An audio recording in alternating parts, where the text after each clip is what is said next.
Today I'm going to be going through a carburetor on a Yamaha Kodiak 400. I had purchased a K&L carb kit online, and I chose K&L because of the quality that they typically have. There's a lot of knockoff, unbranded gasket kits or carb kits that you can use that you're going to be spending anywhere from $5 to $25, and a lot of those just don't have the quality. Check out my channel. I've got videos on the difference between some of those quality of carb kits and those carburetors that we've gone through, and put those side by side with the genuine carburetors and the genuine kits, and just showed you the difference between the two. This one here is a K&L kit. I'm just going to be going through and installing and going through and cleaning this. I've done separate cleaning videos on this carburetor, but this one here, I'm just going to install this kit. So open it up here. You've got your part number there.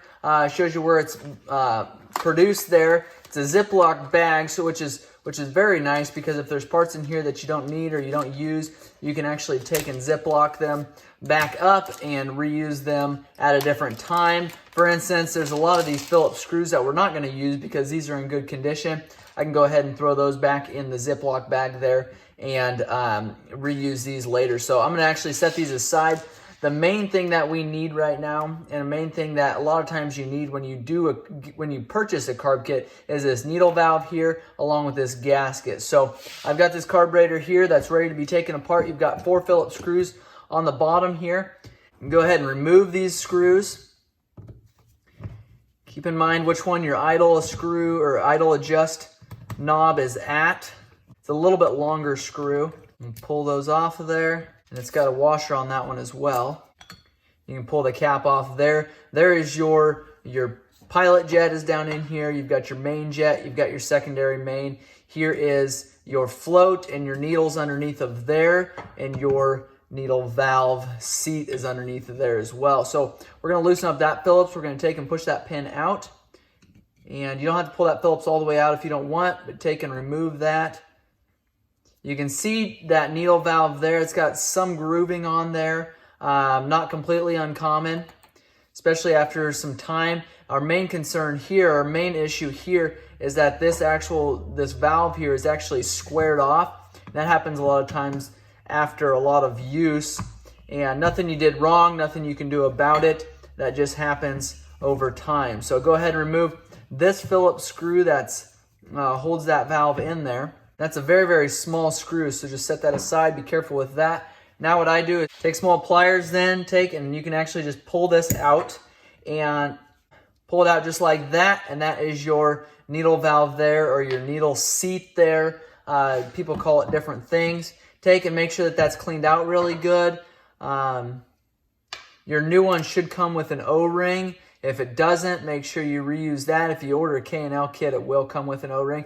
Thing that I like about K&L kits and some of these more popular brands is these right here are going to be quality. The orifices are going to be the correct size. A lot of times with the unbranded aftermarket or the unbranded knockoff kits, a lot of times they'll make these just a universal size, and that could potentially allow too much fuel or not enough fuel into your four-wheeler, into your carburetor, and not allow it to run properly. Next, we can take and remove this O-ring here. And if you're replacing it, obviously you can just take anything and pry up on it. Try not to hold it over that carburetor there, because I don't want to get these rubber pieces down in there. I'm actually going to take compressed air, blow this out since we've been doing some work on it here. And then also take this area, clean it up really good to make sure there's no debris sitting in there. Then we'll take and install this O-ring here. Taking compressed air, blew all that out there. Now we've got your needle valve here. What I'm going to do is take a little bit of lubricant, just put a little bit on my finger, because you don't want very much at all. And all I'm doing here is getting a little bit of some kind of lubricant on there to help slide that in, to help that O-ring seat properly. Slide it down into place there. And then we've got our screw that we can run down, hold that in there. Again, this is very, very small, so be really careful with this that you don't get it started in there crooked. Make sure it seats properly. Snug that up. You don't have to really crank on that small screw there. It's very, very small. It could be damaged very easily. We'll take our needle valve there, set that aside. We're not going to use those two anymore. We'll take our float here, slide our pin on. It doesn't matter which side you put that valve on, which direction. That wire's right in the center there. Take and slide that into place. Slide that pin right where it needs to go there. I like to hold it with my finger here until we get that screw snugged up. And again, you don't have to crank on that a whole bunch either. Take our O-ring here. If you've gotten carbon choke cleaner or fuel on this O-ring, what I would do is take and set it in a windowsill until it gets completely dried out. A lot of times these seals, when you do get something on there, they expand and they are hard to get into place there. If you just can't get it just by push on it there, what I like to do is take a little bit of grease and just enough to get it sticky. I'll take and set it into place there. Like I said, you don't need much. I just take my finger then and just rub it around that area there so that just enough to get it sticky. Make sure you wipe your hands off. You don't want grease inside of that bowl there. Because that O-ring is on the small side there, I'm actually going to take that carburetor, set it right down on that bowl there. That way I don't have to tip that bowl upside down. If you have a gasket that's staying in there and you're not having that issue with it popping out, you don't actually have to do that. You can just take and flip it upside down and set it on there, but sometimes they don't go on there as easy as you'd hoped. We'll take and put these 4 screws back in. I'm going to put 3 in there, and then I can take my hand off this bottom bowl here so that I can put that idle adjust screw into place there. Take and snug these up.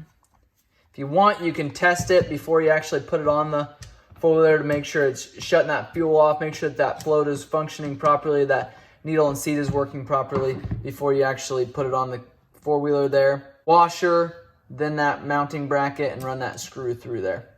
All right, then we'll snug this up, and that is a K&L carb kit for the Yamaha Kodiak 400 carburetor. If you've got questions or comments, make sure and leave those below. If this video has been helpful, make sure you subscribe. Check out hundreds of our other videos on the Yamaha ATV and other makes and models. Thanks for watching.